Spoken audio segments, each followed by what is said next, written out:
ravie, enfin, moi je suis ravie d'accueillir Estelle Denis. Bonjour Pascal. Merci, bonjour Estelle. Vous allez être un peu la marraine de cette émission. C'est beaucoup d'honneur, vous savez. Moi, Estelle, bon, évidemment, on se connaît. Estelle, on se croisait l'année dernière tous les jours. C'est fini tous les matins, voilà, notamment au maquillage. Estelle Denis, je ne sais même pas si on a besoin de la présenter, parce qu'Estelle Denis, elle a tout fait. Alors, l'actu, le sport, le divertissement, on l'a vu chez M6, chez TF1, l'équipe. Si, elle a fait toutes les chaînes, Estelle. Toutes les chaînes. Oui, oui, jusqu'à la 23. Après, je suis pas allée. Ah, c'est vous l'animatrice de Splash? C'est ça? Oui, c'est vous, d'accord.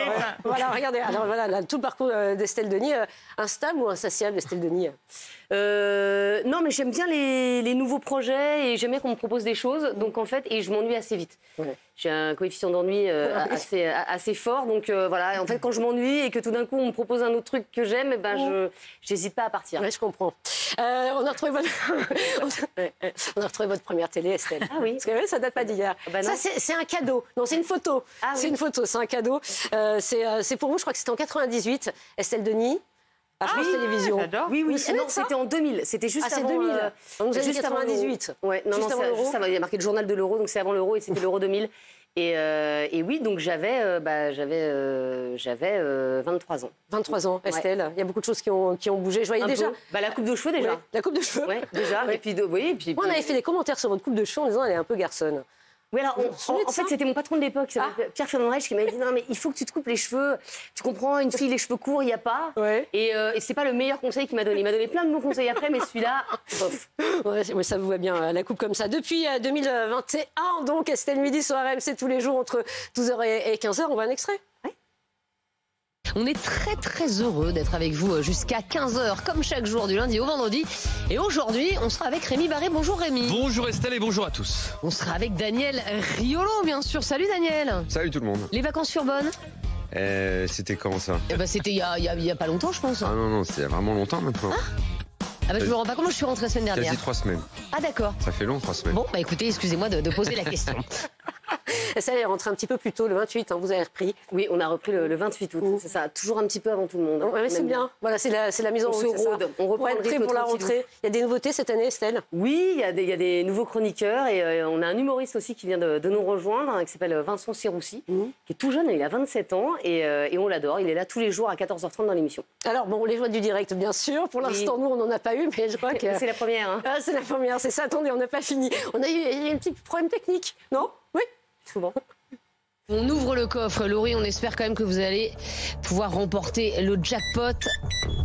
Je fais le 32-16 E. J'ouvre... T'ouvres pas? Attendez, non, je n'ouvre pas. Attendez, j'ai un petit souci. Tranquille. Je vais réouvrir le coffre. 32-16 E, parce que la porte ne s'ouvre pas. Hein. Attendez. Ah non, mais... C'est quoi c'est? Arrêtez. Attendez, je fais appel à Rémi Barré.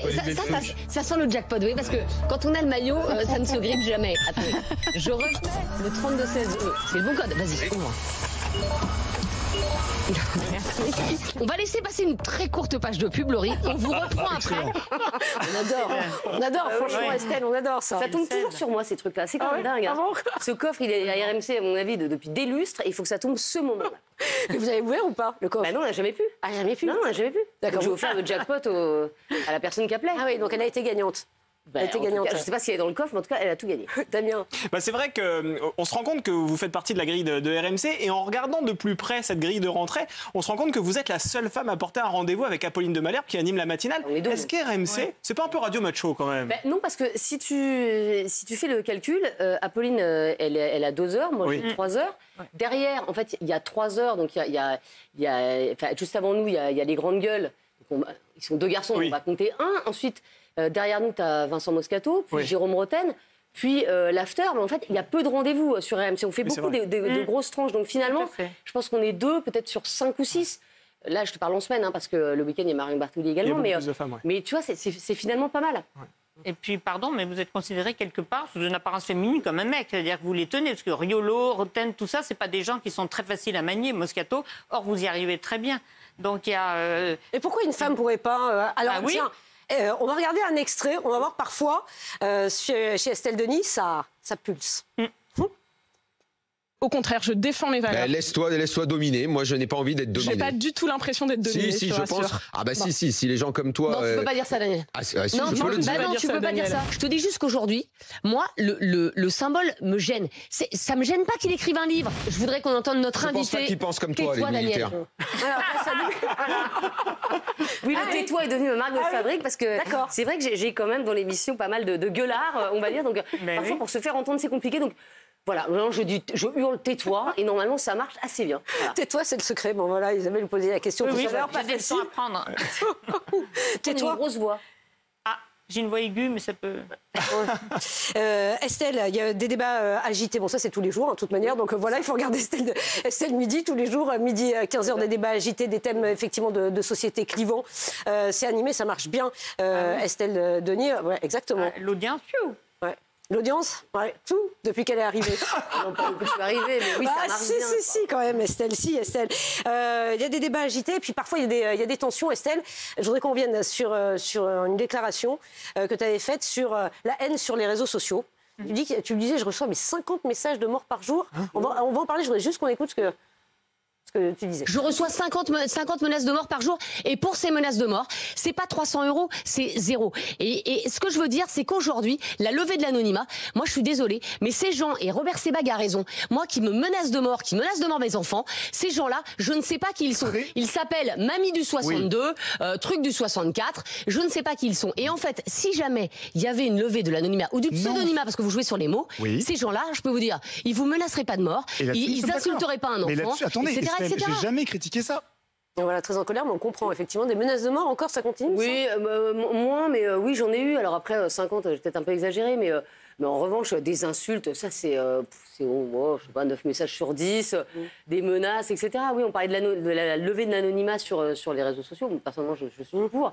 Mais c'est vrai qu'on a beaucoup de débats comme ça. Et sur RMC, on a cette chance de pouvoir parler aussi de nous, c'est-à-dire de donner notre avis. C'est vrai que souvent en télé ou dans les médias, les animateurs ne donnent pas leur avis. Et sur RMC Story, l'idée c'est justement de s'impliquer dans les débats, de pas juste être et toi, de donner son avis. Au début, moi j'ai eu beaucoup de mal parce que j'étais pas habituée.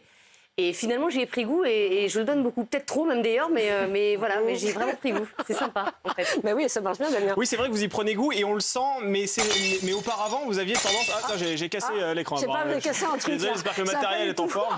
Tout va bien. Votre écran va bien. Et c'est vrai qu'avant, on vous connaissait plus comme la Madame Sport du PAF. Est-ce que vous n'êtes pas un petit peu déçu d'avoir mis cette activité entre parenthèses, sachant que cette année, la France accueille la Coupe du Monde de rugby, les Jeux Olympiques. Vous allez être un petit peu sur le banc de touche au moment où finalement la planète sport va être en ébullition ici en France. Bah déjà, c'est mon choix. C'est moi qui ai choisi de quitter l'équipe. Après, j'ai fait beaucoup de sport dans ma carrière, mais j'avais envie d'élargir. Et surtout, quand je suis arrivée à RMC, en fait, c'est une année de présidentielle. Oui. Donc, il y avait ça aussi. Après, les Jeux Olympiques, je pense les faire également pour RMC, donc je ne serai pas sur la touche. Mais moi, j'ai besoin, en fait, de changer, de ne pas être toujours dans une case. Ça, j'ai beaucoup de mal à rester dans le même rôle, figé. Et puis, je trouve que l'idée de changer d'émission, de changer d'univers, ça nous pousse à chaque fois à nous renouveler, et à rechercher des trucs, à se mettre en danger. Et j'aime bien ça aussi. Alors, attends, tu es passée ici. On a retrouvé la vidéo de tes adieux. Regardez, c'était il n'y a pas si longtemps que ça. Estelle. Voilà, c'était la dernière ce soir de Touche pas à mon sport. Merci à tous d'avoir été avec nous. Merci à tous les chroniqueurs. Venez me rejoindre. Merci beaucoup. Alors, merci à tous les chroniqueurs. Merci au public. C'était un bonheur d'être avec vous en quotidienne et en hebdo.